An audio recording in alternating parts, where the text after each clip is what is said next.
So just going right along with this really dark era that we're going into, and it's unfortunate that we have to share the news, right? Because we wish it wasn't like this. We wish we could report happy news, like, oh yay, like the economy's doing great, people are, getting the jobs they want, everything's going. No, that's unfortunately not what we can report right now. So there are dark times ahead, guys, because the State Department has increased its attacks on real journalism and real journalists and real truth tellers and real people just attacking the narrative that is entirely false. And we know this is entirely false. I mean, I put up a tweet the other day. Was it yesterday? Probably was yesterday. 98% or more of what we have been taught our whole entire lives is an entire lie. Everything we've been taught, from politics to economics to science to medicine to literally history to any sort of deep dive into war and our past history with war. Everything is a lie. The problem is that people's lives revolve around those lies, so they have to protect those lies now. And so it becomes their obsession for a lot of people to protect these lies, to make sure that whatever they believe in is reality, because if it's not, then their whole world falls apart. And so that is worse to them than admitting that they've been duped. And so what we're seeing is a massive cognitive dissonance and a massive brainwashing of people that didn't start with this conflict. We could go back all the way to Trump derangement syndrome and then talk about the election and then the pandemic. And now we're here. It's the process. And they've done it because they've made people think that this is their idea. That is their idea to, ask for more surveillance, to ask for more security, which is not security at all, to ask for less freedoms and to give up their rights. They make you call for it. And that is a very manipulative and psychological type of warfare that we're enduring. So Consortium News, which has for years now been putting out, news that is anti-war, anti-establishment, and they're like, what is it, like the third person, I think, because we had Mint Press, you had Caleb Maupin, you have Consortium News now, which the PayPal just decided to completely cancel on them. And we're going to put their link to their article in the description, but it is right here. If you guys go check out Consortium News, they wrote an article just specifically talking about this thing, and they really laid it out, because if you read this is scary, because it could happen to us tomorrow. It could happen to us at any time. And I'm expecting that to happen to us. So here it is. PayPal cancels Consortium News' account, and it may seize their balance. So they say the online payment system gave no warning or reason why Consortium News account has been permanently limited. PayPal indicated that only if applicable will the balance be returned. And Joe Loria wrote an article, and they didn't get any notice or anything, no explanation. This is what's been happening. And Consortium News is launching its spring fund drive. It has lost one of its most important ways for viewers and readers to show this report through donations. Clicking on the yellow PayPal donate button to their homepage now yields this message. As you guys can see, this organization is currently ineligible to receive donations, and that's what it says when you click on their PayPal. And the email says you can't use PayPal anymore. We noticed activity in your account that's inconsistent with our user agreement, and we no longer offer you PayPal services. Because of potential risk exposure, we've permanently limited your account. You'll no longer be able to use the account for any transactions. If the message is that any money in your PayPal balance will be held up for up to 180 days, after which, if applicable, we'll email you with information on how to withdraw your remaining money. So we're going to pretty much rob you, fam, and we'll let you know if we change our mind. Right. It's up to them, I guess. And as you guys, if you go to slide 15, as you can see that the PayPal account page itself on theirs shows the same thing and has the same message. And it says at the bottom, we value a safe community for our customers to do business. We notice activity in your account that's inconsistent. I mean, what the hell exactly is unsafe about reporting news? Like, I mean, unless you're part of, the system that doesn't want news reported, then yeah, I guess that's unsafe for you. But really, this is just an attack on truth, an attack on journalism. It's disgusting. I can't believe I'm reading this right now. I am, we warned about this. We've been talking about this, about why free speech and standing up for Julian Assange is so important. But now we're getting to the epicenter, I think, of why we've been talking about this for so long, right? Yeah. And in the article, I'll just finish up the article, fam, and then we can talk about it. In the article, there was just they said there was no any other explanation. A PayPal customer service agent confirmed in a telephone call on Sunday that the back office gave no specific reason for permanently limiting Consortium News' account other than an investigation and review of Consortium News history found some potential risk associated with the account. And it's not specified by the back office what potential risk means. The agent said it had something to do with the history of this account. Asked whether any agency, government or private, or any individual had complained to PayPal about Consortium News, the customer service agent replied, "I don't see any existing case." The agent could not explain why Consortium News was not given notice or any due process, but promised to ask the back office to contact them to explain. So regarding the $9,348.14 balance in their accounts, the agent said that after the review, they would decide if they return it. If there was a violation, she said it's possible the money would be kept as damages to PayPal. So they're literally potentially stealing it from them. And it says violations under the restricted activities of the user agreement include providing false, inaccurate, and misleading information to PayPal, other PayPal customers, or third parties. Given the current political climate, it is more than conceivable that PayPal is reacting to Consortium News' coverage of the war in Ukraine, which is not in line with the dominant narrative that is being increasingly enforced. Last week, PayPal also froze the account of alternative news site Mint Press News.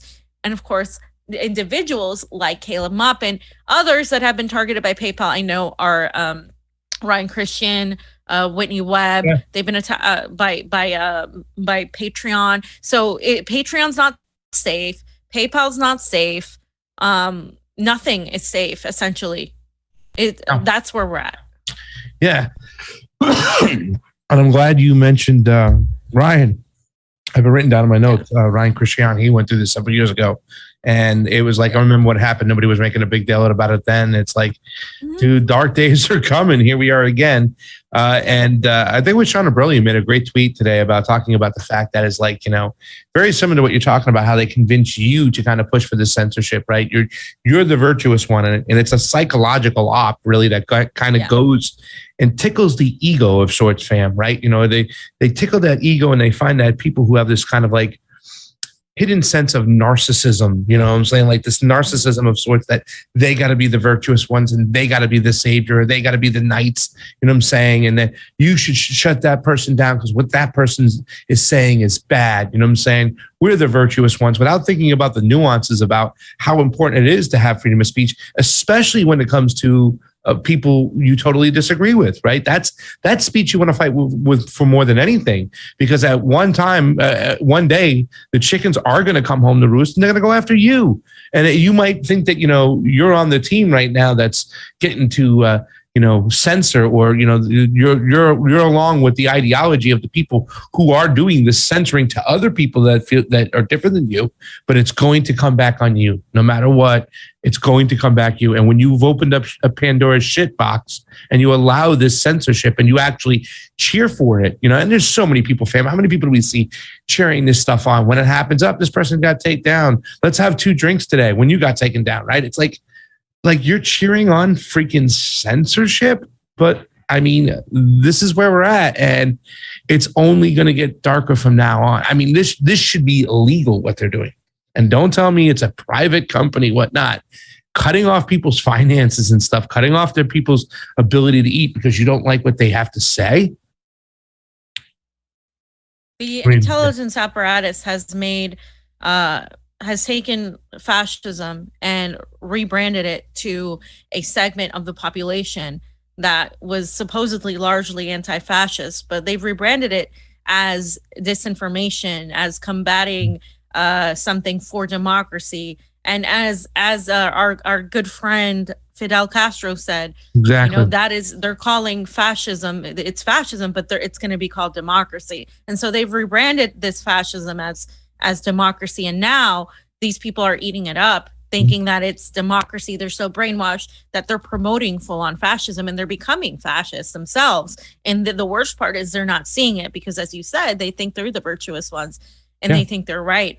And they're cheering this on as it's happening to people, because they say, well, they're spreading misinformation about Ukraine, and Ukraine's a sovereign country, and Ukraine this and that.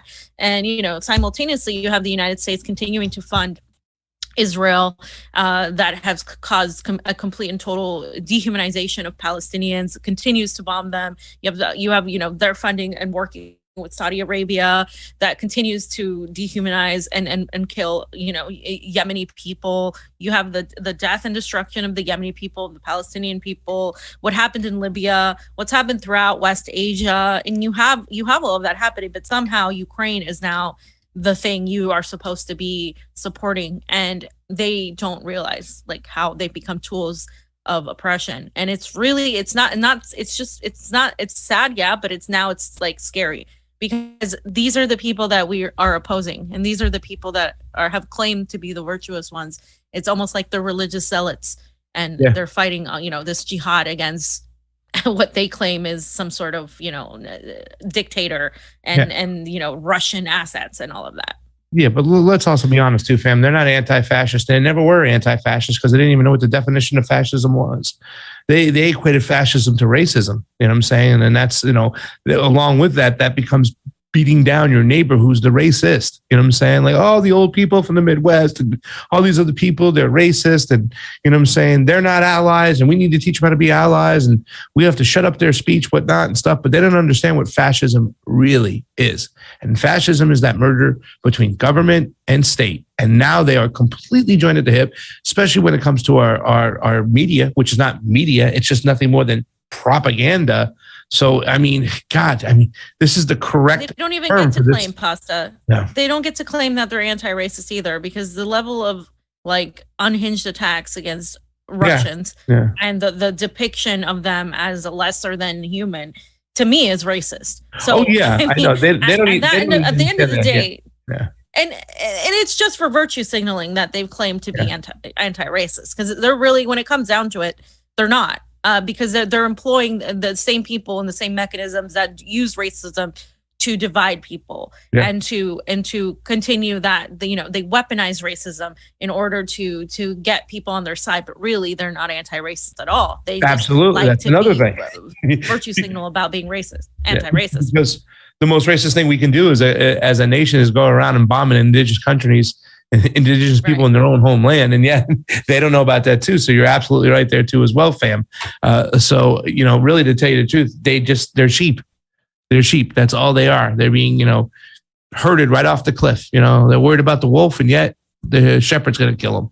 So it is sad, and it's scary too as well, because at this point, this has been a great purge, right? They purged RT as much as they could. Well, they didn't purge it completely, but they really knocked some holes in it, taking it off YouTube and all this other BS. And, RT America has closed down their whole situation. You know what I'm saying? People talked about they had, whatever kind of issues there, management wise. Well, who cares with that? You can't deny the fact that the State Department, the government, has made a big push to silence any dissenting voice in any Russian-like outlet. You know what I'm saying? They don't care. And they're going to go take it a step further now. You know why? Because there was no pushback for this. Why is there going to be pushback for that, fam? Nobody cried when it came to Julian Assange. They didn't get in the streets, right? Too late now. What are you going to do now? Now it's too late, because they'll be coming for you. This needs to stop right now. We want to fight for each other. We fight for freedom of speech, freedom of the press. That's how we fight for each other. And they're fighting. They're going to make an example out of Julian. He's extremely close to being extradited for that decision to happen. And once that happens, all bets are off in terms of any sort of free speech. And this is why we're going to get into the second part of the section, fam, because this is the third time in a row that the New York Times, the United States of the New York Times, has posted this article about Tucker Carlson. And the thing is, although that they're purging and they're doing all the censorship, a lot of people now are starting to push back and realize, oh shit, now it might be too late, you're right, but people are starting to really take notice that this is happening. You can see it by the ratios and the social media responses to these hacks, is their State Department hacks. So the New York Times put out another article against Tucker Carlson. Tucker Carlson weaponizes viewers' fears to create what may be the most racist show in the history of cable news. Once again, how dare you talk about racism when you're whitewashing Nazis in Ukraine? Our examination shows how intertwined his rise has been with the transformation of Fox News and U.S. conservatism. Some takeaways. And so I'm going to go over some of the things very briefly. There's just 2 things I'm going to go over because it's a stupid article. But again, this is the New York Times that's now completely ignoring the fact that we're funding Nazis in Ukraine. And we did that for 8 years. And so this is how they started out. I mean, this is great, just like fear mongering. Night after night on Fox, Tucker Carlson weaponizes his viewers' fears and grievances to create what may be the most racist show in the history of cable news. It is also, by some measures, the most successful. With singular influence reaching out far beyond Fox and the viewers who tune into his show, Mr. Carlson has filled the vacuum left by Donald J. Trump, championing the former president's most ardent followers and some of their most extreme views. As fervently as he has raced to the defense of the January 6 rioters, so has he sown doubt and suspicion around immigrants, Black Lives Matter protesters, and COVID-19 vaccines.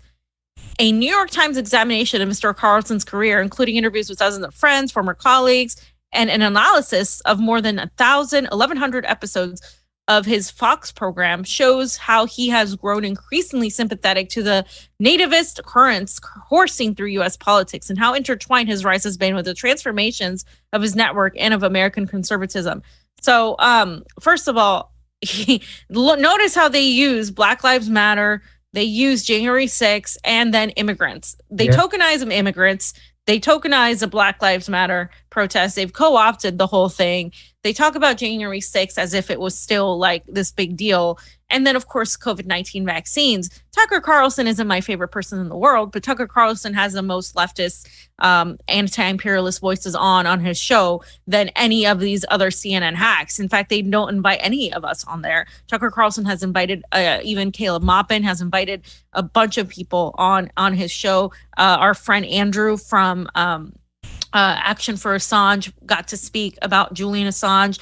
He has Jimmy Dore on, Max Blumenthal, Anya Parampel. I mean, it just goes. Aaron Mate, I think, was on there. But and these people say, oh, these Russian assets, these alt left, they go on Tucker Carlson. But when Bernie Sanders was on Tucker Carlson, he was attacked too. So why is it, Dr. Cornel West was on Tucker Carlson? This is absolutely just an attack, not on Tucker Carlson, but on any sort of dissent. And they use Tucker Carlson because he is this very passionate, and he does say things that poke the bear at liberals. So they use this sort of dislike, an image of Tucker Carlson, to really attack everybody else. And that's what's happening here. And if you don't see that, that is exactly what's happening. And I don't care if you like Tucker Carlson or not. That's irrelevant. It is that he's being weaponized to censor, to crash and stop dissent of anything, any questioning that you have about the current narrative. No more, because now you're a right-winger like Tucker Carlson. And that's the intent of this. Let's be honest, fam. It's because he's the highest rated show out there, right? He's got so many more viewers. I think you take the top 3 MSNBC shows right now, and they don't have the viewers now that Tucker Carlson has. It's something ridiculous. He's just blowing them out of the water.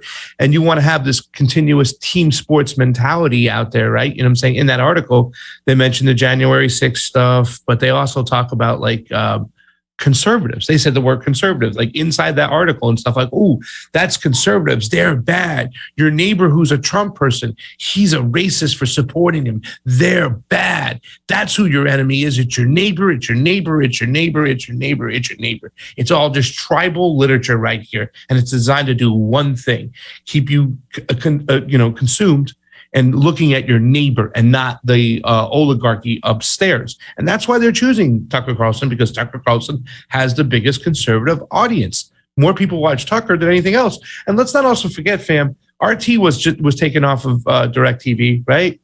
So was OAN, right? So, I mean, this whole thing is just ridiculous. The complete fleecing of information and silencing people. And you hit it on the nose. They've opened up Pandora's shit box now.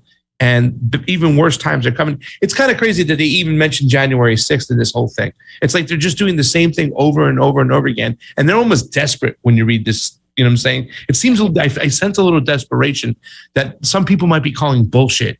And I think they know it. Yeah. Yeah, I think, I mean, that's what's happening is like more people are seeing this. And they continue in this article, right? Years of talking points from the far right fringe. They have labeled many of us like the left, the fringe left, you know, oh, they get along with the far right, like the fringe right. And that they use these talking points and these words to smear and to discredit anything we say. So if they can tie us that are, you know, on the left to anything that the right says, we're automatically smeared. You saw the piece by the Daily Beast where they went after literally everybody. And, you know, they went after Kim before that. They've gone after Gonzalo. They've gone after all, like everybody and all of the political spectrum, because none of these people are in the same type of political spectrum. It doesn't matter, because what they do is they weaponize the far right. They use the far right to say, oh, you are like the far right. So that way anything you say can be discounted. And it started, of course, with Trump derangement syndrome, but the elections was a huge point of it. Still, we have people to this day, people that I know, still refuse to even acknowledge anything about the election, the 2020 election. They still don't get what happened, right? They still think that we live in a democracy and that we have fair elections. We don't at all. Right. Yeah, I know. But it's just, I know it's ridiculous. And fam, you know, I hate to say anything. No, I know, but I didn't say anything. Right? Like it's nuts that we're even in this. We have to think about that you can't say what fam just said right over there, that you might get punished for it financially. They can't question anything. They refuse to question it on the left because they're afraid of being tied to the right, because a bunch of Trumpers were questioning the election, right? But when it was Bernie Sanders, they were like, oh, Bernie Sanders got cheated, because that was just acceptable because they were on the left. No, we don't have fair elections, you know, in general. And like we talk about this, we investigate this in other countries. And so they say last spring, Mr. Carlson caused an uproar when he prompted on air the notion of the Great Replacement, a racist conspiracy theory once relegated to the far right fringe. The Western elites are importing obedient immigrant voters to disempower the native born. The Anti-Defamation League called for his firing, noting that such thinking had helped fuel a string of terrorists. I'm sorry? Yeah, there you go. Sorry, fam. Okay. Slide in there. Yeah, so they talked about the Great Replacement. So what's been happening is that the right has had this Great Replacement theory that was, you know, talking about using immigrant voters to get rid of the, you know, the American vote, which is one thing. But what happened is that the liberal newspapers and the liberal media started equating the Great Replacement with the Great Reset, which is, it's two different things, but they started calling it the same thing. When we talk about the Great Reset, we're not talking about, you know, immigrant voters coming in and voting for American citizens, because that doesn't happen, guys. That doesn't happen. That is a stupid thing. That doesn't happen. I mean, but what they do, I was going to say, because we live places where a lot of immigrants were, and we know for a fact, right, fam, that they don't go and vote. They're in the shadows. Immigrants are in the shadows. They stay in the shadows. They're afraid to come out. They wouldn't do something as stupid, not enough to even remotely turn an election. And I just think it's an important point to go and vote illegally. Go ahead, fam. I'm sorry. Yeah. And so they've been using this whole thing and equating it to the Great Reset. So when people talk about the Great Reset, some of these morons think it's the same thing as a Great Replacement, and it's not. The Great Reset is, you know, what we're talking about, the World Economic Forum going into this global surveillance state, which is literally what's happening right now, having the government of these entities, mainly from the West, but also trying to go into the East, trying to have full control of what you see, what you hear, where you know, the Ministry of Truth.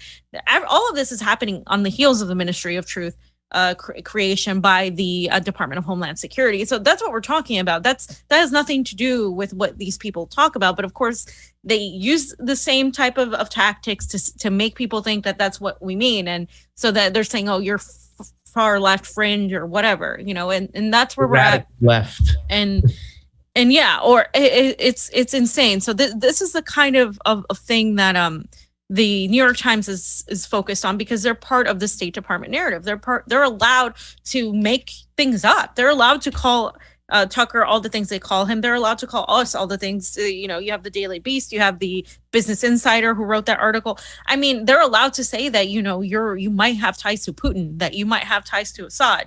You might but if we say something that these people have ties to the CIA, oh, you're just saying everybody has ties to the CIA. No, when it's a fact that most anchors have ties to covert agencies, CNN, MSNBC, two of the ones that have the most ties to the security state apparatus. And that is a fact. You can go and research that yourself. There's nothing infactual about that, but this is what they do. They try to smear. And again, you don't have to like Tucker Carlson to look at this piece and say, that's a smear piece. And they're trying to turn people against, conservatives. And it's not about conservatives being conservative or you agreeing with conservatives. It is about using that to sow discord between us. And as Pasta said, to completely direct the blame not at them, but at the other person, your neighbor, your friend, whoever is your enemy, the enemy they can create for you. So yeah, I thought that was gross of what's happening.